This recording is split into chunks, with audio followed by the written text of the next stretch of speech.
इस आज़ाद भारत में खास करके गरीब, पिछड़ा, किसान, युवा, ये सब के पास जो है वो वोट का ही सबसे बड़ा ताकत है।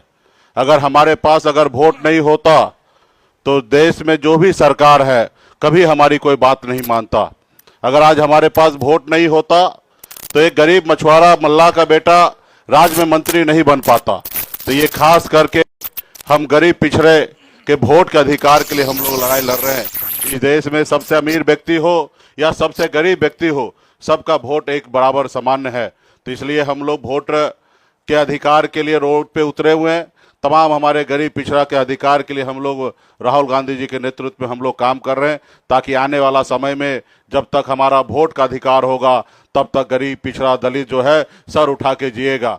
जब अगर हमारा वोट का अधिकार हमारे पास से चला जाएगा तो आज़ाद भारत से पहले इंसान को पशु के जैसे माना जाता था। हमें बराबरी में लोग बैठाते नहीं थे, हमारे हाथ से लोग पानी नहीं पीते थे। ये हमारी पहचान था। जब से हमको वोट गिराने का अधिकार मिला तब से हम आज सर उठा के जी रहे, मजबूती से आगे काम कर रहे। इसलिए बहुत बहुत धन्यवाद देता हूँ सभी साथी को, बहुत बहुत धन्यवाद। देखिए, यात्रा तो हम लोगों के अभी मिड पॉइंट पर हैं, 1 तारीख तक चलेगी और ज़बरदस्त जनता का समर्थन मिल रहा है। SIR के खिलाफ जनता में गुस्सा भी है और बिहार में 20 साल से जो सरकार चल रही है उस सरकार को बदलने के लिए ज़बरदस्त एक आकांक्षा लोगों में है। मैं संक्षेप में 22 तारीख को सुप्रीम कोर्ट में जो इस केस को लेके हियरिंग हुई और उसमें जो चुनाव आयोग की ओर से गलत तर्क दिया गया, थोड़ा उस पर आपका ध्यान खींचना चाहता हूं। सुप्रीम कोर्ट में ये कहा गया कि चुनाव आयोग ने तमाम जो उसकी जवाबदेही है उसको राजनीतिक दलों पर छोड़ दिया और कहा गया कि बिहार में ये 1.5 लाख BLA क्या कर रहे हैं।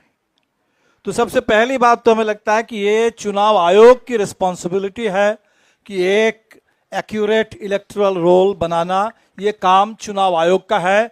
राजनीतिक पार्टियां, बाकी तमाम सिविल सोसाइटी, नागरिक समाज, हम लोग मदद करेंगे इसमें, लेकिन की रिस्पॉन्सिबिलिटी चुनाव आयोग की है। सेकंड, इसमें हम पॉइंट आपसे जो बताना चाहते हैं कि अगर सबसे ज़्यादा BLA भारतीय जनता पार्टी के हैं और हमें बताया जाता है कि जनता पार्टी BJP के जो लगातार इतने वोट बढ़ रहे हैं कि उनके BLA बड़े काम करते हैं, तो उनके BLAs की ओर से अभी तक एक भी कंप्लेन अगर नहीं आया तो इससे तो सवाल खड़ा होता है कि क्या BJP के मतदाताओं का नाम नहीं कट रहा है? क्या पूरे बिहार में जो जिनको जिंदा मतदाताओं को मुर्दा घोषित किया गया उनमें से एक भी कोई BJP का नहीं है? क्या जो प्रवासी मजदूरों का वोट काटे जा रहा है उसमें कोई BJP के समर्थक नहीं है? तो सवाल तो इसी से उठता है कि BJP अगर खामोश है इस पूरे सवाल को लेकर, और ये पूरी प्रक्रिया जो BLA की संख्या आपको मैं बता दूं कि अभी तक दिल्ली चुनाव आयोग हमारा 1,500 BLO दिखा रहा है, बिहार के चुनाव ऑफिस वो बता रहा है कि 2,500 BLA है और अभी भी 1,000 BLA पेंडिंग है। तो ये जो पूरे लाल फिताशाही है, पूरी नौकरशाही है और इसमें बाधित किया जा रहा है लोगों को हर लेवल पर, ताकि वो वोटर लिस्ट में उनका नाम भी ना चढ़े और आगे चल करके वोट भी ना डाल सके। और इसीलिए हमें लगता है कि ये वोटाधिकार यात्रा, वोटर अधिकार, ये इतनी ज़रूरी है कि लोग अपने अधिकार के लिए और आगे बढ़े और एकजुट हो और अपने अधिकार की रक्षा करे और वोट का सही इस्तेमाल करके सरकार को बदल दे इस बार के चुनाव में। Thank you. और ऐसी खबरें देखने के लिए सब्सक्राइब बटन को दबाएं, फिर बेल आइकन की घंटी दबाएं। अपना भारत को बचाने के लिए बहुत ज़रूरी है।